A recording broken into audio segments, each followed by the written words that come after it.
عشق میں جس طرح مرد حضرات نے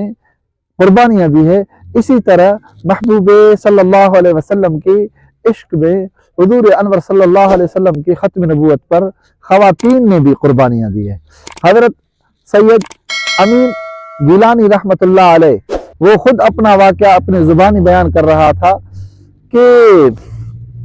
جب میں جیل میں تھا ختم نبوت کی وجہ سے، حضور انور صلی اللہ علیہ وسلم کی شان عظمت کی وجہ سے جیل میں تھا، تو ایک دن مجھے ایک سپاہی نے بلایا کہ آپ کی ملاقات کے لیے کوئی آئے ہیں۔ جیسے ہی میں ملاقات کے لیے گیا، وہاں جیل سپریڈنٹ بھی موجود تھا، میری ماں بوڑھی تھی اور میری زوجہ بھی تھی اور میرا بیٹا سید سلمان گیلانی بھی تھا۔ وہ تقریباً اس ٹائم 1.5 سال کا تھا یا 2 سال کا تھا۔ تو اسی طرح جب ماں نے مجھے دیکھا، جیل کی زندگی ماں کے سامنے آ گئی، ماں نے مجھے گلے لگایا، گلے لگا کر ماں کے آنکھوں میں آنسو آ گئے تو میرے آنکھوں میں بھی آنسو آ گئے۔ اسی طرح جب میں اور میری ماں کی آنکھوں میں آنسو آ گئے تو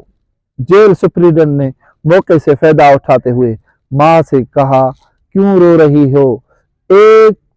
فارم ہے میرے پاس جس پر یہ مجرم دستخط کرے گا تو اس کو معافی مل جائے گی، یہ آزاد ہو جائے گا، وہ آپ فارم پر کریں، اس کو ابھی ابھی آزاد کر رہے ہیں۔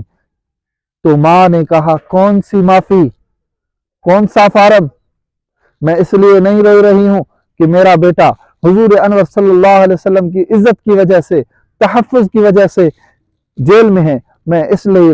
رو رہی ہوں کہ میری مادری جو شفقت ہے اس مادری شفقت نے یہ برداشت نہیں کیا، لیکن یہ تو ایک بیٹا ہے، ایسے 10 بیٹے اللہ دے اور ایک ایک کر کے محبوب مصطفیٰ صلی اللہ علیہ وسلم کی عزت پر قربان کروں۔ میرے کلیجے میں محبوب مصطفیٰ صلی اللہ علیہ وسلم کی محبت سب سے زیادہ ہے، تو حضرت صلی اللہ علیہ وسلم کی محبت ہماری زندگی کا خلاصہ ہے، اس کے سوا ہم بیکار ہیں۔ تو ہمیں انشاءاللہ اللہ تعالیٰ